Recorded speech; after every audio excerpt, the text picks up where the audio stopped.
Hi, welcome to Chat About number 5.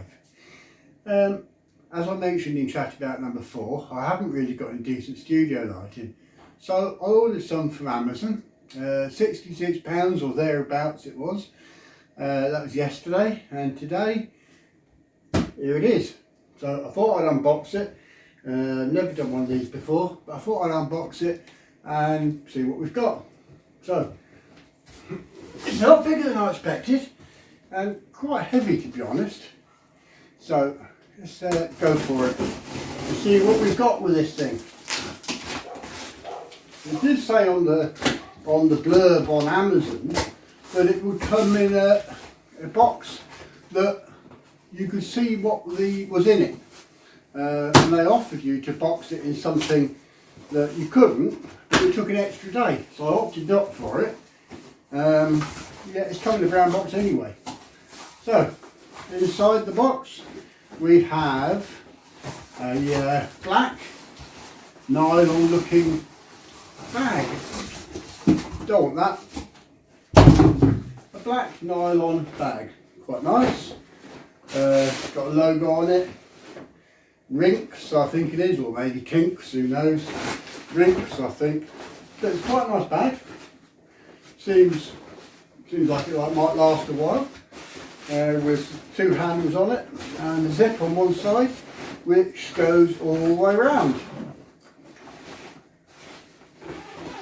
So let's unzip it and have a look what we've got inside the bag. Inside the bag there are several boxes, 1, 2, 3 that appear to have light bulbs with Chinese writing. It says 550K, E27 thread. This side is in English. Fluorescent spiral bulb, photo and video, 550K, average life hours 8,000, base type E27. There are 3 boxes in here. Only really expected 2 bulbs, but yeah, there's one, quite a chunky bulb, quite a big bulb. And let's just see if there's actually 3 or if one's an empty box, shall we? Here is bulb number 2. And yep, a 3rd bulb. So there's a bonus, spare bulb.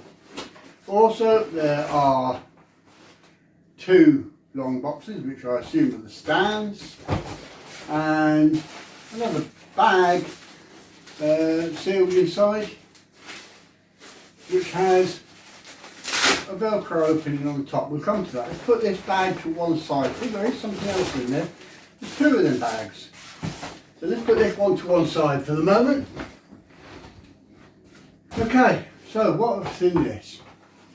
No markings on it, no information. Let's open it up. Again, you don't want that. And here we have a tripod. A little bit flimsy on these pieces on the bottom here. They're very, very thin. I think you have to be very careful how you open this, or you're going to end up bending these out of shape. You know, like the gazebo frames that when you open them can quite easily break. Nailed nut to make it secure. And it opens out like that. Quite light. As I say, these pieces here in particular, I don't know whether you can see that, are very, very bendy. So, but hey. So nailed nuts here and here, quite tight. And that one will be for that adjustment. And another one here obviously for that adjustment. And it does seem to go up a fair way. We'll test that properly in a bit. But for now, there's one stand. On the top it has a nailed top plastic piece. That's to protect the screw on the top of that, I presume. I don't know why you'd need to protect it, I don't know. So there's one stand. And the other one's obviously going to be identical. Or it should be. more rubbish. And this one doesn't seem so quite so tight to open. So there we go. Let's do that one up. Again, plastic pieces here, brackets, very tight these are at first, and it slides up, it does up. It's a plastic, but it does seem quite good quality, quite solid plastic. Now I should imagine if you over tighten these you might strip the threads, I don't know, but you don't need to really. That one's quite tight, very tight that one.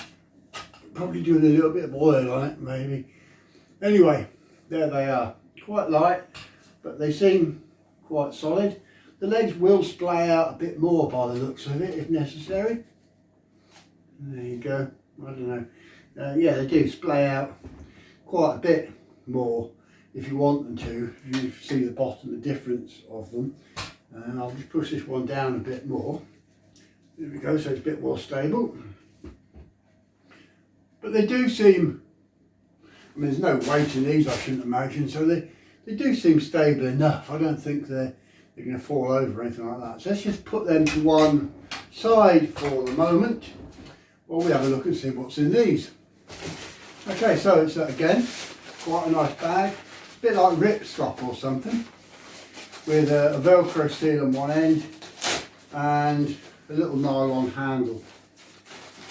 So inside the bag we have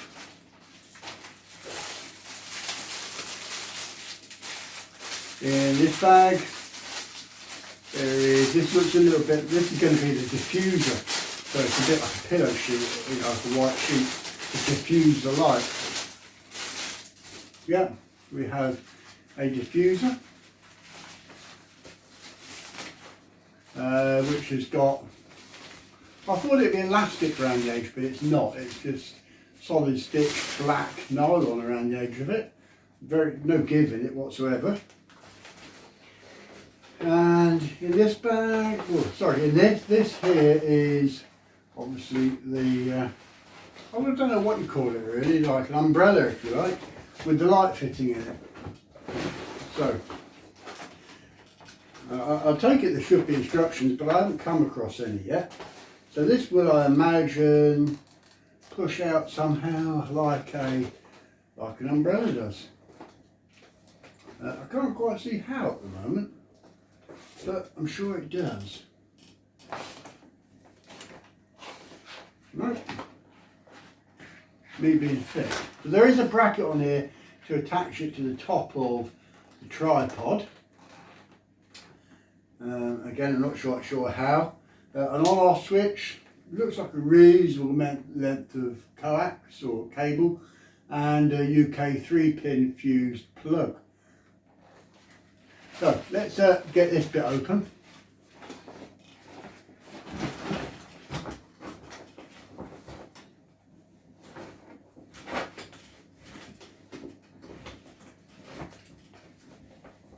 Oh yeah, I can see now what you do. Inside here where the lamp fit is, you push that back and it clicks and opens. Quite a decent size. It's got like a silver inside to reflect the light, and it's, I don't know if you see, it's kind of got a, I hope the focus worked there, like a rippled pattern inside. I should imagine that's to diffuse the light even further. So again, with the branding on it, rinks or kinks or whatever it is. And that will go on top of the tripod somehow. I'm not quite sure how. Let's see if we can figure it out. I assume it will go on this way. There's no screw thread or anything in here. You'd assume that that will screw on here like a camera would, but it doesn't. There's nothing. There you go. It's going to go on sideways like this, I imagine. Undo that bit. Nope. So it's going to have to go on straight on like that on top, and that will do up like this, I would imagine.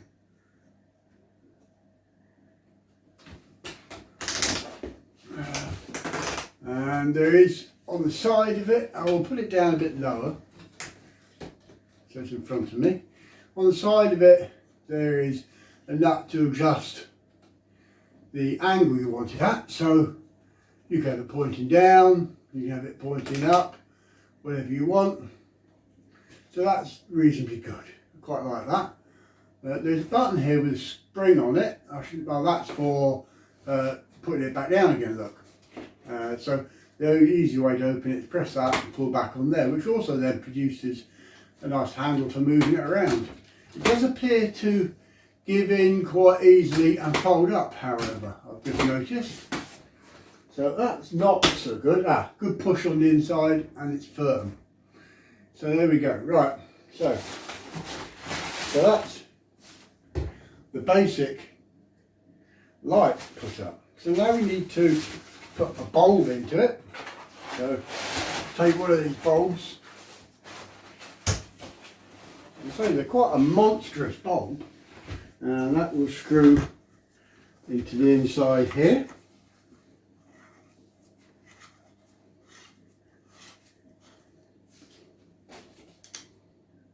Won't do that too tight, don't want to break it. And then the diffuser screen will go onto the front here. Now, because there is give, even though there's no elastic in this, because there is give in this frame, it's only a thin metal support on it, it does seem to just go on quite easily, really. There we go, so there's number one. Let's say my first impressions are it's quite good, but a bit flimsy maybe. So let's plug it in and have a look. See what we've got. There we are. So we're plugged in. Let's turn it on and see what kind of light it gives off. There is Velcro on the side of these, actually, I've just noticed, and on the tops to secure this diffuser on. There you go. Quite good. Not bad at all. Let's turn it towards me and see what the difference is with the light.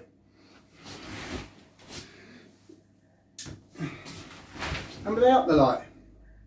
Hopefully it makes a big difference. Hopefully it'll make a big difference on my green screen. So let's turn that one back on while we do the other one. So, bag out of the way. Bulb box, do we need any more? No. So, this is number 2. Same inside exactly, I would hope. One diffuser.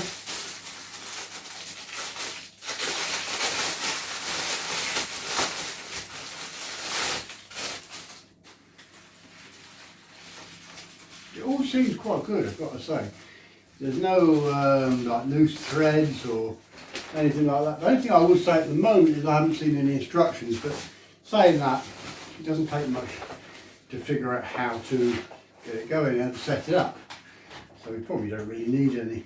Although I would have thought there should be some kind of safety instructions, but I haven't seen any. So, same thing with this. Let's press the little spring clip on the back, and oh, I see what the problem is here. The bracket is actually in the way of that. The slider coming out, so we'll move the bracket out of the way. Press on the little spring, push it back, and we're open. We're in business. So, stand number 2. Let's drop it right down again, so you can see properly what I'm doing. And this again fits onto the stand, straight down on top of it, I'm surprised you can't put it on the side. The holes aren't quite big enough. There are holes here, but they're the wrong shape and it won't go into that. So I would have thought you should have been able to, so you could have the light that way around. But no, it only seems to go in that way. Tighten it up.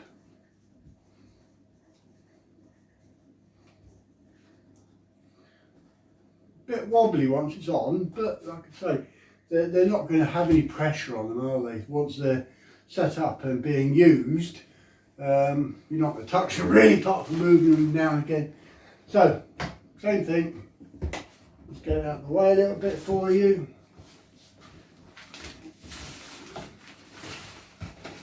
Take a bulb out of the box. I'm very impressed with the size of these bulbs because, to be honest, when I've seen the picture on Amazon, they just show a picture of a twirly spiral bulb, and I imagined it to be the similar size to a domestic bulb. So I'm quite impressed with how meaty they look. Another box. Bulb, again E27, that just screws straight into the holder. Now I did read stories on Amazon about some people buying these and receiving broken bulbs, but I also read that whether it's a supplier or Amazon, I'm not sure, if you phone them up and tell them you've had a broken bulb, apparently they do replace it very, very quickly, and apparently the service from the manufacturers is excellent. So that's quite reassuring when you're ordering something like this. So, one flex, again 3-pin UK plug, and one diffuser. So let's stick the diffuser on.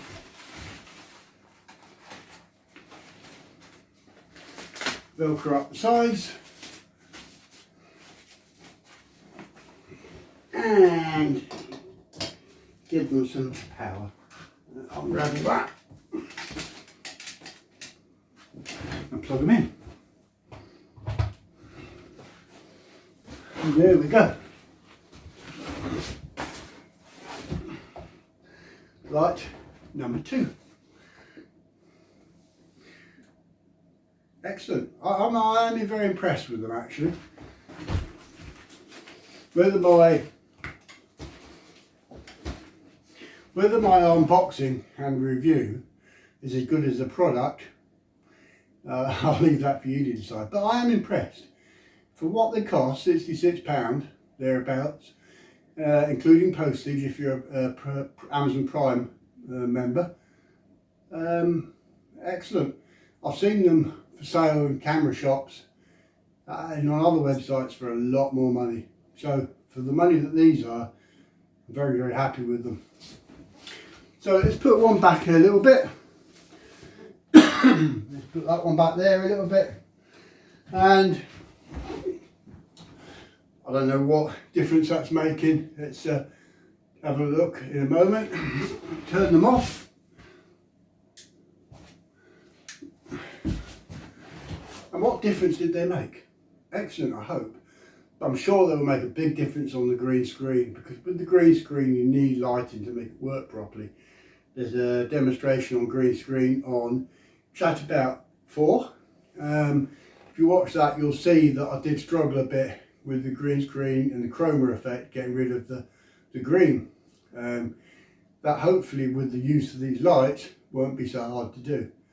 Anyway, I will report in another video on how they are to use, but for now that is the unboxing and setup of the Rinks or Kinks studio lighting from Amazon at £66 or thereabouts. There are various other ones on there, and to be fair, they all look like the same light with different branding on them. Some of them I noticed are up to about £77, £88. Some of them went down to about £48 but weren't available. This was the cheapest one that was available. And in the pictures they all look identical. Very impressed that they come with a spare bulb. Didn't expect that. Doesn't mention that in the blurb in the write-up on Amazon at all. So very impressed with that, and the storage bag and everything about it. Thank you for watching. Have a nice day.